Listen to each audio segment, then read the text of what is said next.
உங்கள் நேச்சுரல்ஸ் இன்னைக்கு ரொம்ப முக்கியமான டிப்ஸ். அது பெத்தவங்களுக்கு ரொம்ப ஒரு பிரயோஜனமான டிப்ஸ். இன்னைக்கு உங்க பிள்ளைங்க ரொம்ப டென்ஷன் ஆகுறாங்க, அடிக்கடி கோவப்படுறாங்க, ரொம்ப ஏத்தி பேசுறாங்க அப்படி சொன்னா அதுக்கான கண்டிப்பு ரொம்ப அவசியம். அதே போல அதுக்கான ட்ரீட்மெண்ட்டும் அவசியம். ட்ரீட்மெண்ட்லாம் நீங்க ரொம்ப கஷ்டம்லாம் பட தேவையில்ல. அடிக்கடி அவங்களுக்கு தண்ணி குடிக்க வைங்க. அதே போல அவங்க வயித்துல இருக்கக்கூடிய தொப்புள், அந்த தொப்புள் கீழ உள்ள பகுதிகள நல்லெண்ணெய தடவுங்க. அதே போல தலையில குறிப்பா, இரவுல தூங்கும்போது குறிப்பா நெறைய எண்ணெய், அது ஆலிவ் ஆயிலா இருக்கட்டும், தேங்காய் எண்ணெயா இருக்கட்டும், நல்லெண்ணெயா இருக்கட்டும், ஏதாச்சும் ஒரு முறையில அவங்களுக்கு தலையில நெறைய எண்ணெய் தேய்ச்சீங்க அப்படின்னு சொன்னா, அந்த உடலும், தலையும், அந்த மூளையும் குளிர்ச்சி அடையறதுக்கான வாய்ப்பு இருக்கு.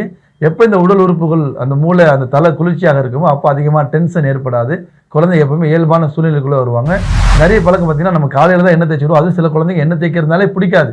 இந்த எண்ணெய் தேய்க்க பிடிக்காது அப்படிங்கிற குழந்தைங்க பார்த்தீங்கன்னா அதிகமா டென்ஷன் ஆவாங்க. ஆனா தயவு செய்து குறைஞ்சபட்சம் தலையில மட்டுமா இரவுல எண்ணெய் தேய்ச்சி பழகுங்க. அதுவும் கொஞ்சம் அதிகமாக தேய்ங்க. லைட்டா தேய்க்காம அதிகமா தேய்ங்க. முடிஞ்சா விரல்களால அத நீங்க மசாஜ் செஞ்சு விட்டு தேய்ங்க. ரொம்ப பிரயோஜனமா இருக்கும். நல்ல குழந்தைகள நீங்க நல்ல ஆரோக்கியமான குழந்தைகள பார்ப்பீங்க.